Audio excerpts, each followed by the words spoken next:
Bakit po parang iba yung mga Latin na sinabi nyo kanina? Isang hamak na katulong lang ng pamilya namin ng nanay mo. Mas lalong kailangan mong masunog sa impyerno. Mananabtan.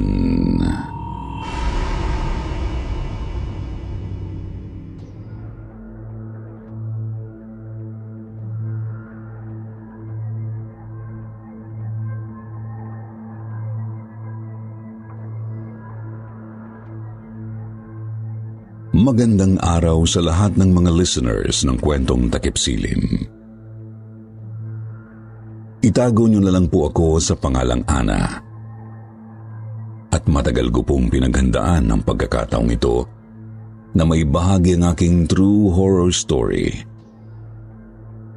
Gusto ko kasing mailahad ito ng maayos. Dahil ang karanasang ito ang bumago sa buhay ko. Ang kwentong ito ay nangyari noong 2003. 8 years old pa lang ako noon. Nagtatrabaho bilang isang domestic helper sa Middle East ang aking single mom na ina. At naiwan ako sa pangangalaga ni Lola Berta. Isang mananabtan ang aking lola. Ito po ang tawag naming mga Bisaya sa mga tagadasal sa patay.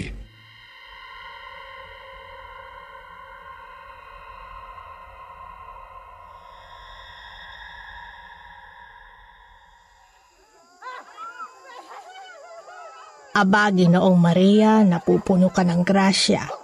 Ang Panginoon ay sumasa iyo. Bukod kang pinagpala sa babaeng lahat at pinagpala naman ang iyong anak na si Jesus.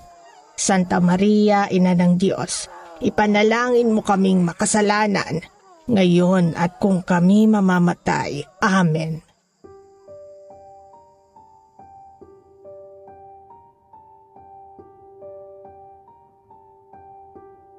Nasa late 60s na si Lola nung panahong yun. Pero malakas pa naman at malusog. May mga auntie naman ako pero may kanya-kanya na silang pamilya. Kaya si Lola na ang nagpresentang mag-alaga sa akin. Sir Jupiter, mapagmahal, maalagain at matulungin ang aking Lola Berta. Pero sa murang edad ko noon, napansin kong maraming misteryo sa pagkatao niya na ayaw niyang ikwento sa akin. Bulag ang kaliwang mata ni Lola Berta at may peklat. Halatang may aksidenteng nangyari sa kanya noon na ayaw niyang sabihin sa akin.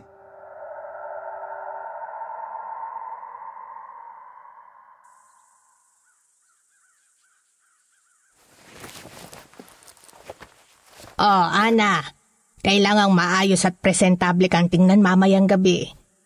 Pupunta tayo sa lamay ni Marta. Alam mo namang mayaman ang pamilya nila. Sigurado akong maraming mga mayayaman sa lamay. Kaya nakakahiya naman kung magmumukha tayong basahan. Si Aling Marta po ba yung tinatawag ng mga kapitbahay natin na masungit tsaka mata pobre? Huwag ka ngang nakikinig sa usapan ng mga matatanda. Isa pa, hindi lahat ng sinasabi nila ay dapat mong paniwalaan. Hindi po ba siya mata pobre? Basta, maghanap ka ng maayos na kasuotan. At saka magsuklay ka at ipusod mo yung buhok mo. Kita mo yung itsura mo. Para kang dinaanan ng bagyo. Lola, alam niyo namang ayoko nakapusod ang buhok ko eh. Mukha akong matanda. Ana, wag matigas ang ulo. Nagsusuklay na lang po ako. Ay nako, bahala ka. Basta siguraduhin mo lang na maayos kang tingnan. Lamay naman pupuntahan natin, hindi naman party. Kahit na.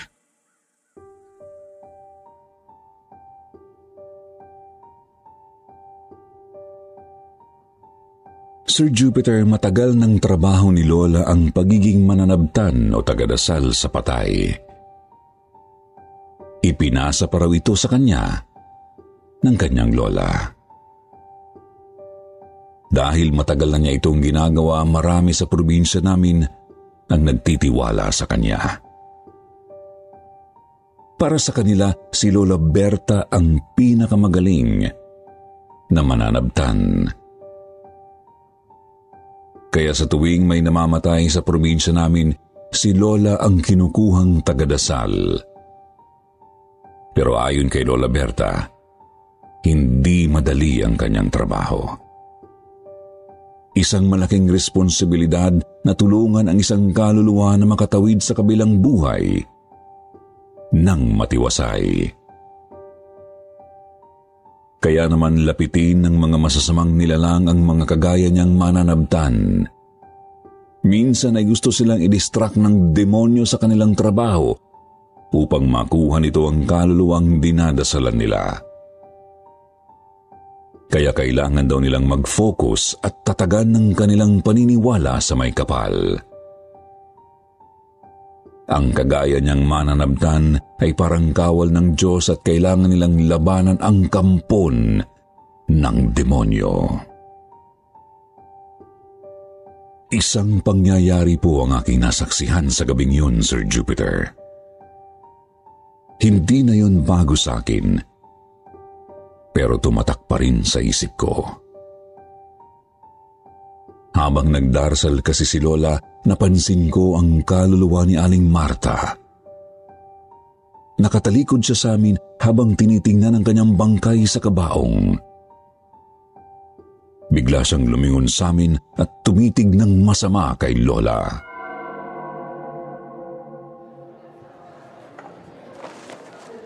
Lola? Ana, huwag kang maingay. Nagdarasal tayo. Yung kaluluwa po. Asan na yun? Ba't biglang naglaho?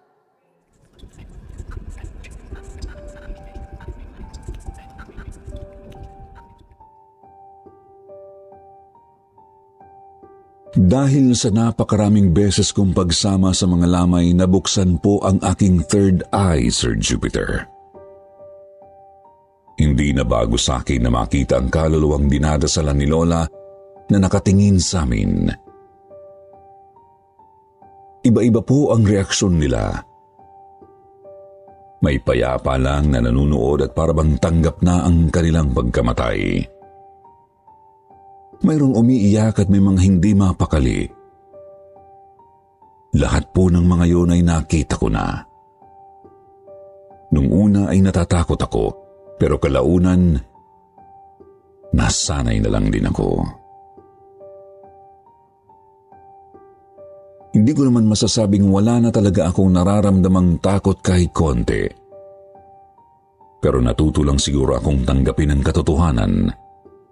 Nasanay na rin sa aking manakikita at matibay naman po ang pananalig ko sa Diyos mula pagkabata. Subalit ang kaluluwa ni Aling Marta ang hindi ko makakalimutan. Iba po siya sa lahat ng nakita ko. Ang bigat niya sa pakiramdam. Kitang-kita ko ang galit niya habang ipinagdarasal siya ng aking lola. Hindi ko lang maintindihan kung bakit.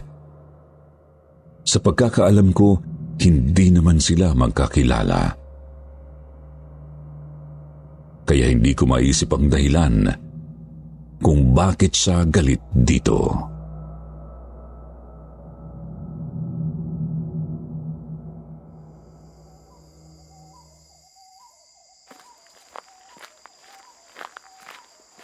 La, ano po yung dinasal niyo kanina?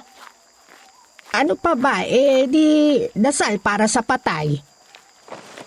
Ito naman, parang hindi gabi-gabi sumasama sa akin. Para po kasing iba yung narinig ko kanina eh. Yung Latin po ba yun, La? Oo, Latin. Bakit po parang iba yung mga Latin na sinabi niyo kanina? Bakit? Nakakaintindi ka ba ng lingwaheng yan? Hindi po. Napansin ko lang na parang iba siya sa mga dasal niyo noon. Tama ka, iba nga yun. Bakit niyo po iniba? Espesyal ang dasal na sinambit ko kanina.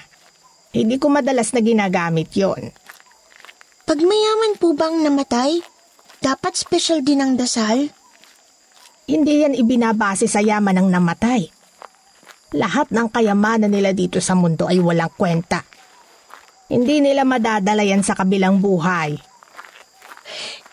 Kung ganun po, bakit special ang dasal niyo para kay Aling Marta?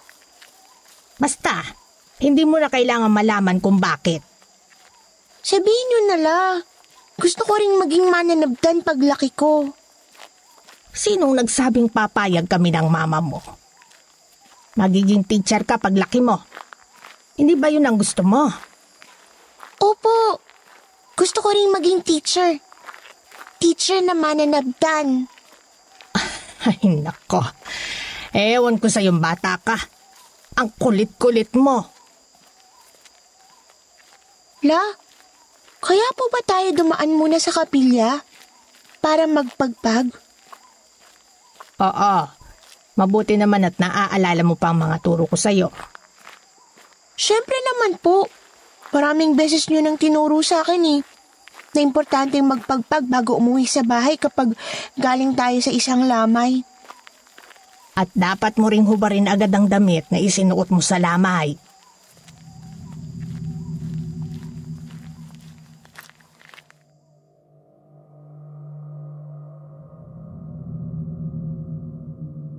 Sumunod naman kami sa pamahiing yun, Sir Jupiter.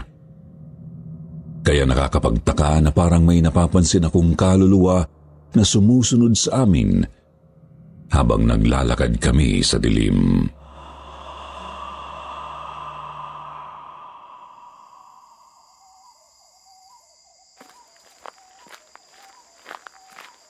La, para pong may nakasunod sa atin. Ano ba yung sinasabi mo? Imposible. Tayong dalawa lang naman ang naglalakad dito.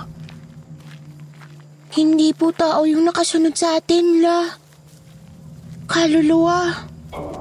Ano? Kanina po, habang nagdadasal kayo, nakita ko yung kaluluwa ni Aling Marta na ang sama ng tingin sa inyo. Yun po dapat ang sasabihin ko sa inyo. Pero sinaway niyo ako. Huwag mo na nga yang isipin. Halika, bilisan na natin at nang makauwi na tayo. Lumalalim na ang gabi.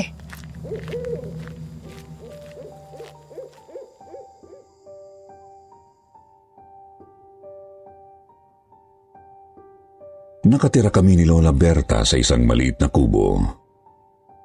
Kaming dalawa lang dun. At kahit walang kuryente, ayos lang dahil presko naman ang hangin sa paligid. Pero sabi ni Mama, pag nakapag-ipon na siya sa pagtatrabaho abroad, magpapagawa siya ng bagong bahay para sa aming tatlo ni na Lola.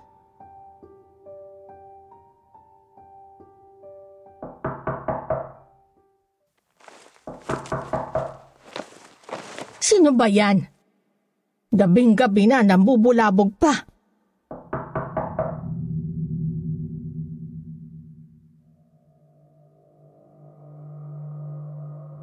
Nakakapagtaka po yun, Sir Jupiter, dahil wala kaming kapitbahay sa malapit. Tsaka kung tama ang pagkakaalala ko, mag-aalas 12 na yon ng madaling araw. Bumangon si Lola para pagbuksan ng kung sino mang kumakatok. Dala na rin ng kuryosidad, sumunod ako sa kanya.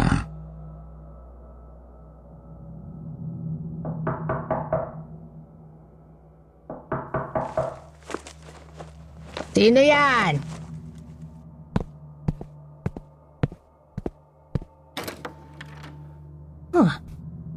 Sino ba yung kumakatok? Wala namang tao rito sa labas, Kung sino ka man na walang magawa sa buhay mo, huwag mo kaming gagambalain. Lola? Oh, ba't ka bumangon? Matulog ka na ulit, apo. La, isara niyo na po ang pintuan. Bakit parang natatakot ka? Sir Jupiter, kitang-kita ko po ang kaluluwa ni Aling Marta na nakatayo sa harap ng bahay namin. Maputlang-maputla ang kanyang mukha. Malalim kong tumitig ang kanyang mga mata. At ramdam ko ang bigat ng aura niya. Basta la, isara niyo na po ang pintuan. Bilisan niyo po. Mabuti na lang at sumunod si Lola sa sinabi ko. Bumalik na kami sa kwarto habang ako naman ay nanginginig pa rin sa takot. Hindi pa rin kasi maalis sa isip ko ang nakita ko kanina.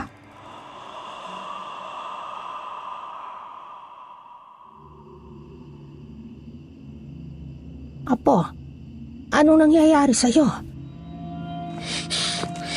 Magdasal po muna tayo. Natatakot kasi ako. Kanino ka ba natatakot?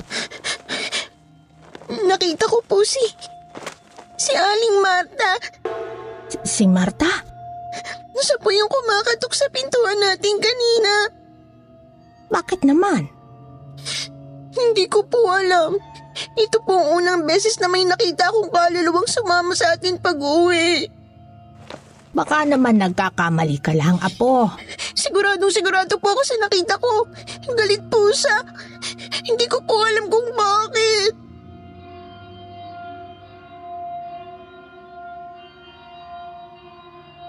Matagal na hindi nakapagsalita si Lola Berta, Sir Jupiter. Parang may malalim na iniisip.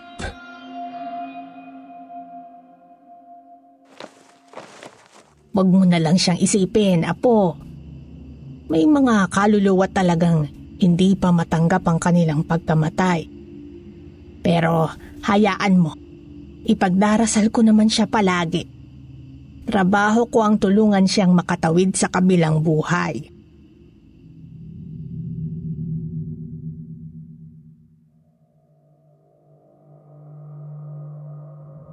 Sir Jupiter, sa kabila ng mga sinabi ni Lola Berta, hindi pa rin ako mapakali. Lalo na't gabi-gabi kong nakikita sa lamay ang kaluluwa ni Aling Marta. Galit na galit siya lalo na tuwing binibigkas ni Lola ang espesyal na dasal niya sa wikang Latin.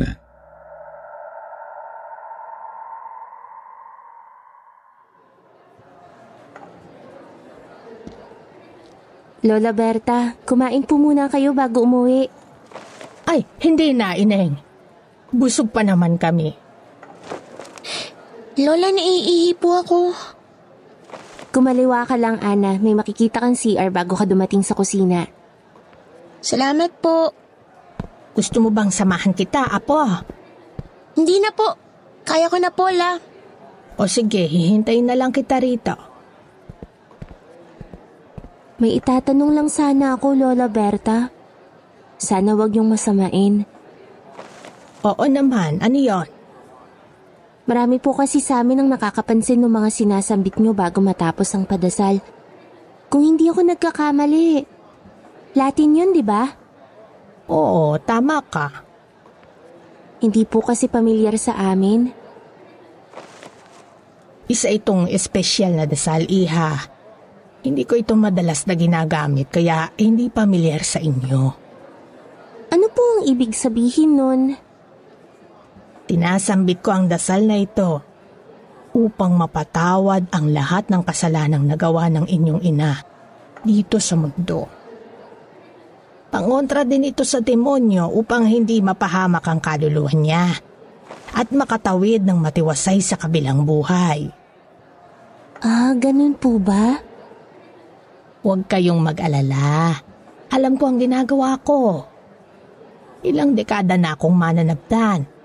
Ipinagdarasal ko lang kung ano ang nararapat para sa kaluluwa ng aking dinadasalan. Ano pong ibig niyong sabihin? Makukuha ng kaluluwa ni Marta kung ano ang nararapat sa kanya.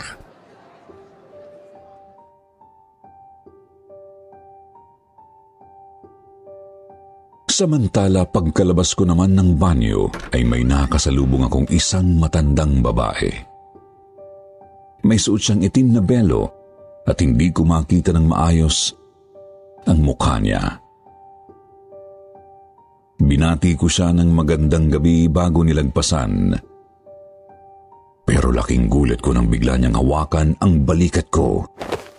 Napakalamig po ng kamay niya, Sir Jupiter.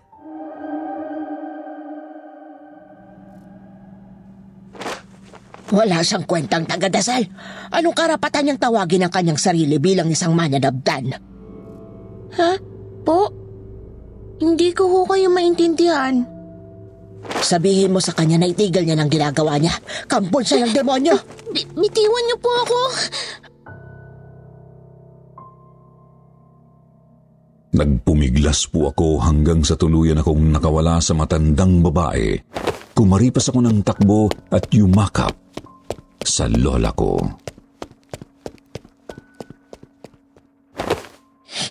Oh, anong nangyari sa'yo, Apo? Bakit namumutla ka? Umuwi na po tayo.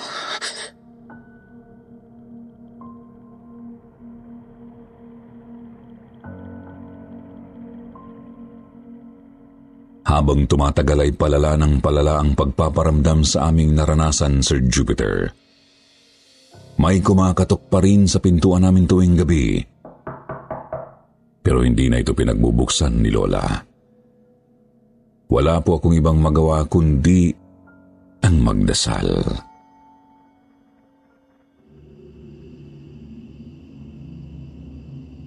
Isang gabi habang mahimbing ang tulog naming maglola, nagising ako nang biglang may humila ng kumot ko. Pupungas-pungas akong bumangon at pupulutin na sana ang nahulog kong kumot. Ngunit napasigaw ako ng malakas nang makita ko ang kaluluwa ni Aling Marta na nakatayo sa paanan namin. Mas nakakatakot na po ang kanyang itsura sa pagkakataong yun. Parang nabubulok at naaagnas ang kanyang mukha at katawan. Nakatitig siya kay Lola Berta at paulit-ulit itong minumura. Apo, anong nangyayari sa'yo? Lola, nandito na naman po si Aling Marta. Nasa loob po siya ng kwarto. Kaharap natin. Ano bang sinasabi mo, Apo? Wala naman akong nakikitang ibang kasama natin dito. Galit na galit po siya sa'yo, Lola. Hindi ko po alam kung bakit. Ano po ba talaga nangyayari? Naguguluhan na po ako. Hindi kanya masasaktan. Kaluluwa na lang siya. Patay na siya.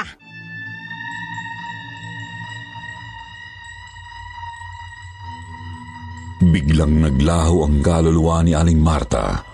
Sobrang bilis po ng pangyayari. Parang tinangay lang siya ng hangin. Pero muli na naman kaming nakarinig ng malakas na pagkatok sa pintuan.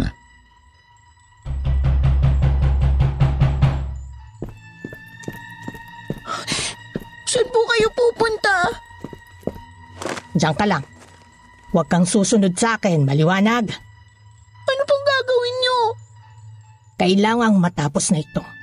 Hindi pwedeng patuloy niya tayong takutin ng ganito. Patay na siya, Apo, at wala siyang magagawa upang saktan tayo. Pero baka mapano kayo? Ako nang bahala.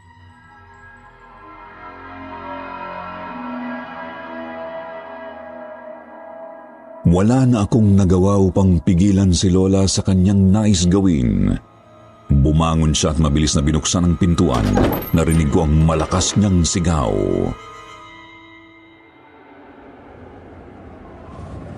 Patay ka na, Marta! Tigilan mo na kami! Wala kaming atraso sa'yo, kaya hindi mo kami dapat nagambalain. Ikaw ang may kasalanan sa akin. Dapat lang na pagbayaran mo ang mga kasalanan mo. Naitanong ko sa sarili ko kung ano ang ibig sabihin ni Lola Berta. Magkakilala ba sila ni Aling Marta? May kasalanan ba ito sa kanya? Pero hindi na ako nagkaroon ng panahon para mag-isip pa. Yun na lang ang huli kong narinig, Sir Jupiter, bago ako nawalan ng malay. Nandilim po ang paningin ko at ang mga susunod na ibabahagi ko sa kwentong ito ay ayon na sa kwento ng aking Lola Berta. Hindi raw niya nakita ang kaluluwa ni Aling Marta sa labas ng aming bahay. Paulit-ulit siyang sumigaw at hinamon itong harapin siya. Pero hindi raw talaga ito lumitaw.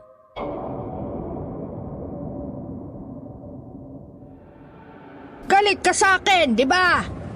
Hindi mo pa matanggap na ngayon ay hindi mo na matatakasan ang kasalanan mo gamit ang pera. Oo, Marta.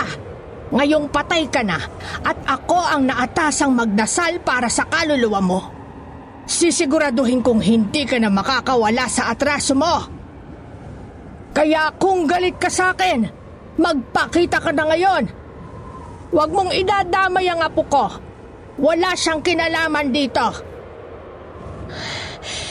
Sino kayang kausap ni Lola? Tsaka anong mga sinasabi niya? Ba't parang may kaaway siya?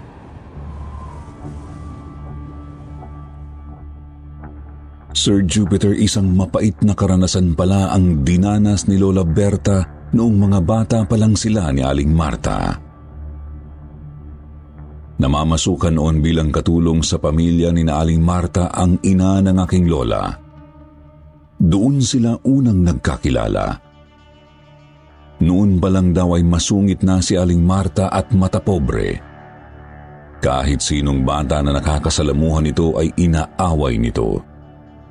Kaya naman nagtaka si Lola ng isang beses ay niyaya siya nitong maglaro. Naisip niya na baka nagbago na ito at gusto lang talagang makalaro siya, kaya pumayag naman si Lola. Pagkatapos maglaro ng tagu-taguan, niyaya siya nito na sumamang mag-drawing sa kwarto nito. Kumpleto sa mga art materials ang batang si Marta, kaya na-excite si Lola dahil mahilig siyang gumuhit. Binigyan siya nito ng papel at lapis tapos ay sabay silang gumuhit ng kahit anong pumasok sa isip nila. Iginuhit ni Lola ang dalampasigan na matatagpuan sa harap ng kanilang bahay. Ngunit natigilan siya nang makitang tila isang nakakatakot na nilalang ang iginuguhit ni Marta.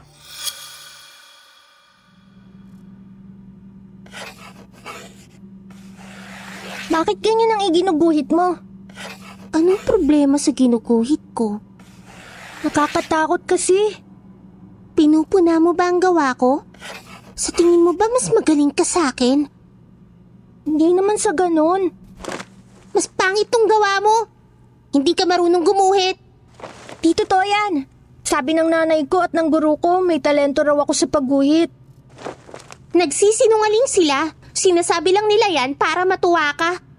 Nagsisinungaling sila sa'yo. Hindi totoong magaling ka. Bawiin mo ang sinabi mo. Oo, at bakit? Lalaban ka? Baka nakakalimutan mo isang hamak na katulong lang ng pamilya namin ng nanay mo. Mahirap lang kayo at wala kayong binatbat sa amin. Basta, bawiin mo ang sinabi mo.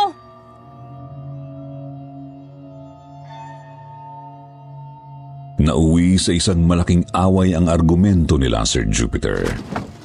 Pero laking gulat ni Lola Berta nang damputin ni Aling Marta ang lapis nito at walang ano-ano'y isinaksak sa kaliwang mata niya.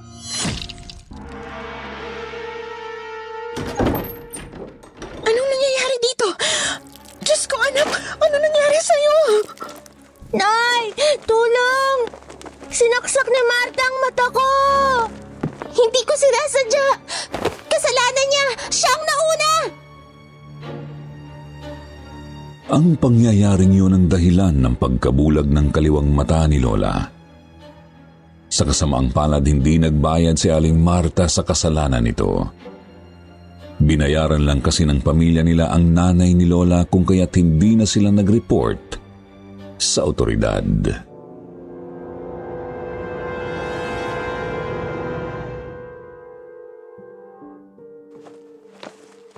Pero Nay, hindi tama ang ginawa niya sa akin. Kailangan po niyang magbayad. Kahit gawin natin ang gusto mo, sa tingin mo ba magtatagumpay tayo? Mayaman at maimpluwensya sila, anak. Wala tayong laban sa kanila. Pero po... Maniwala ka. Masakit at mahirap din para sa akin na palampasin ang ginawa ni Marta sa'yo. Nabulag ang isang mata ng anak ko dahil sa isang salbahing batang kagaya niya. Gustuhin ko mang lumaban. Wala talaga tayong magagawa. Nay, sapat na ba talagang kabayaran ng perang binigay nila? Di po ako papayag. Balang araw, magbabayad si Marta sa kasalanan niya.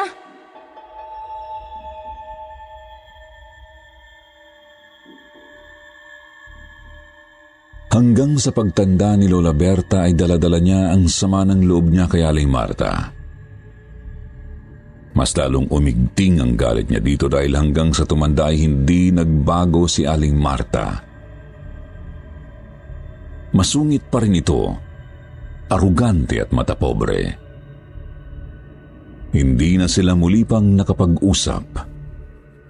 Pero tuwing nagkakasalubong sila sa palengke o simbahan, pinagmamasdan niya ito mula sa malayo.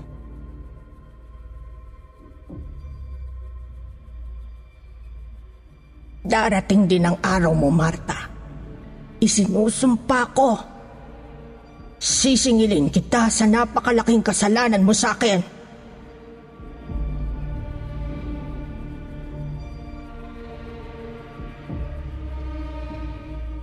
Kaya nang nabalitaan niyang inatake sa puso at namatay si Aling Marta, alam na niya kaagad na ito na ang pagkakataon niya upang maningil. Tama kasi ang hula niya. Sa kanya lumapit ang pamilya nito at kinuha siya bilang mananabtan. Walang kaalam-alam ang mga ito sa mapait na nakaraan nila ni Aling Marta, kung kaya't hindi nahirapan si Lola na isagawa ang plano niya. Bago matapos ang dasal, sumasambit siya ng isang orasyon sa wikang Latin. Isa daw itong sumpa na nagsasabing pagbabayaran ni Aling Marta ang kasalanan nito sa kabilang buhay, na masusunog ito sa apoy ng impyerno at labis na pagsisisihan ng mga kasalanang nagawa. Alam ni Lola Berta na hindi tama ang kanyang ginawa dahil labag yun sa tungkulin niya bilang isang mananabtan. Ngunit nahanap ng demonyo ang kahinaan niya at yun ay ang galit niya para kay Aling Marta. Ginamit ng demonyo ang kahinaan niyang ito upang makagawa siya ng kasamaan.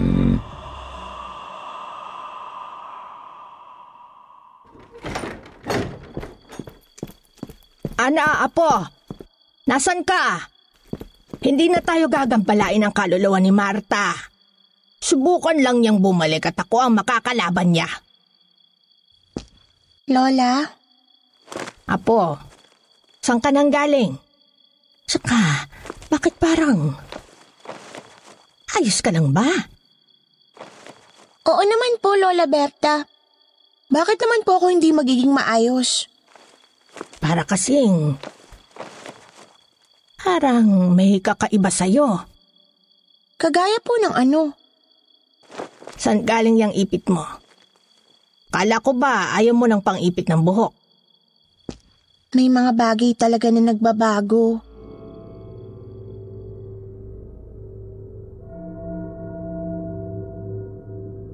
Kinabahan na raw po si Lola sa akin ng mga oras na yun. Naramdaman kasi niya na may kakaiba at parang hindi ako ang kausap niya. Mas lalo pa raw siyang kinilabutan nang makita akong ngumisi na parang isang demonyo.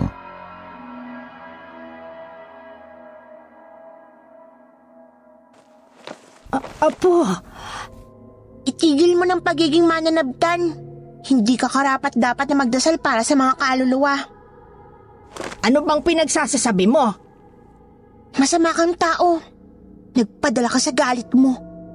Sugo ka ng demonyo. Tumigil ka na! Hindi ba? Orasyon ng demonyo ang mga dasal na sinasambit mo sa wikang Latin? Hindi yun dasal, kundi isang sumpa. Sino ka? Walang hiya ka, Berta.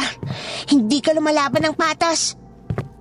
Ngayon mo ko inaatake kung kailan wala akong kalaban-laban. Kung kailan isa na lang akong kaluluwa. Anong nangyayari sa itsura mo? Ba't nag-iba ang mukha mo?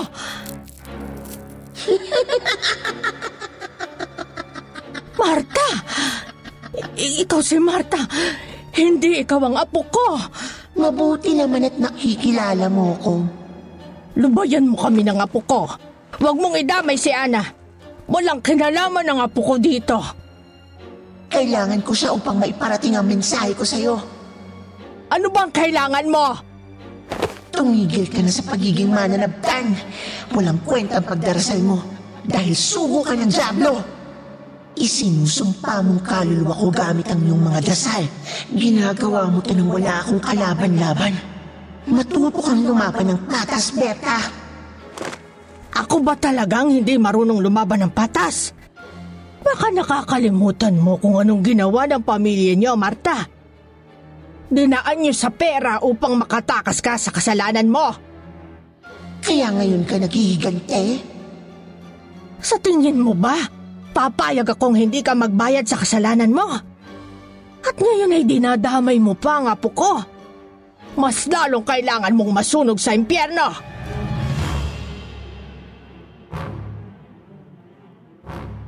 Ayon po sa kwento sa akin, nahagip raw ng paningin ni Lola ang isang gunting na nasa katabing mesa niya. Sir Jupiter, hindi raw po niya maintindihan kung anong nangyayari sa kanya nung oras na yun. Binabalot siya ng labis-labis na galit at hindi niya ito kayang kontrolin. Kinuha niya ang gunting at ginamit yun upang saksakin si Marta. Nanlaban ito dahilan upang ang kaliwang mata nito ang masaksak niya. Natigilan si Lola Berta nang mapagtanto niya kung anong nangyayari. Nabitiwan niya ang hawak na gunting at sa pagkakataong yun, ako na ulit ang nakikita niya at hindi na ang batang si Marta.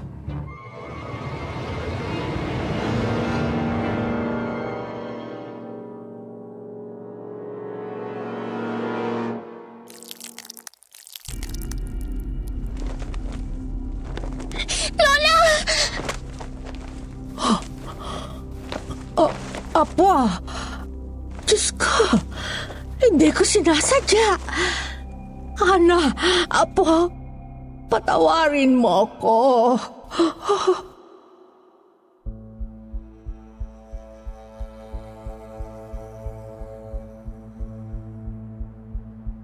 Dinala ako ni Lola sa ospital upang ipagamot pero huli na ang lahat. Wala nang nagawa ang doktor. Tuluyan nang nabulag ang kaliwang mata ko. Dumating ang tiyahin ko sa ospital at siya ang nag-asikaso sa akin.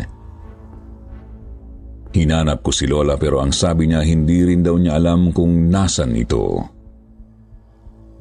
Bigla na lang daw nawala si Lola Berta pagkatapos ikwento ang mga nangyari.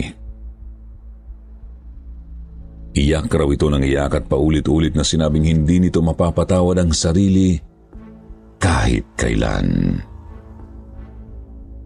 Dinala na ako ng tiyahin ko sa bahay nila at siya na ang nag-alaga sa akin. Sobrang nalungkot po si Mama sa nangyari at muntik pa nga siyang umuwi nun sa Pilipinas. Pero pinigilan siya ng tiyahin ko at nangakong aalagaan akong mabuti. Sir Jupiter, ngayon po ay isa na akong public school teacher. May asawa at 2 mga anak.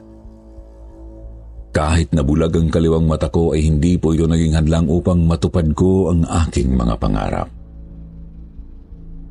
Hanggang ngayon ay wala kaming balita tungkol kay Lola Berta.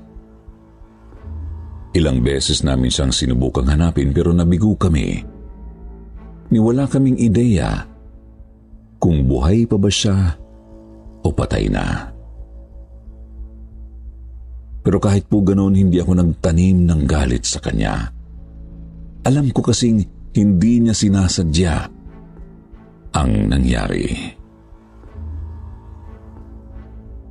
Sa mga kapwa ko listeners ng kwentong Takip Silim, ano po sa tingin niyo ang nangyari kay Lola Berta? May ginawa po kayang masama ang kaluluwa ni Aling Marta sa kanya, o di kaya'y nagpakalayo-layo na lang siya dahil sa kahihiyan at guilt dulot ng nagawa niya sa akin. Kung buhay pa siya, panalangin ko na nasa maayos siyang kalagayan. At kung wala na siya sa mundo natin, sana'y mapatawad ng Diyos ang mga kasalanan niya. Hanggang dito na lang po ang aking kwento. Sana po ay nagustuhan niyo. Maraming salamat po sa pagkakataong ito na ma-feature ang aking kwento.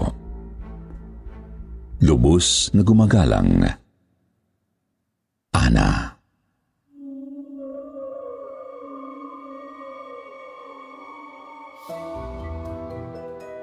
At ngayon, ito na ulit ang inyong paboritong shoutout portion. Shoutout kay Kilabot King, Annalyn Tumapang, Aiza Lejano, Angelica Gacosta, Kristen Jule, Ron Mark Guillermo, Suya, Sherlyn Huntilla, RJ Mendez at Bing Liani. Basahin naman natin ang ilan sa mga magagandang comment mula kina Rose Danke at Norwin Burgos. Sabi ni Rose, isang mapagpalang araw mula sa gitnang silangan. Nakaabot sa premiere for the first time, listening while at work. God bless us all and be safe, mga ka-Katie. Sabi naman ni Norwin, ganda ng kwento. Ganda talaga ng mga boses ng mga narrators dito sa Katie at Sitio Bangungot. God bless po sa inyong lahat. Sa mga hindi po nabanggit, sa susunod na lang po kayo. Huwag po ninyong kalimutang mag-reply sa ating shoutout box na nasa comment section para ma-shoutout ang inyong mga pangalan. Muli po mula sa bumubuo ng kwentong Takip Silim. Ito po ang inyong lingkod, Jupiter. Nagpapasalamat.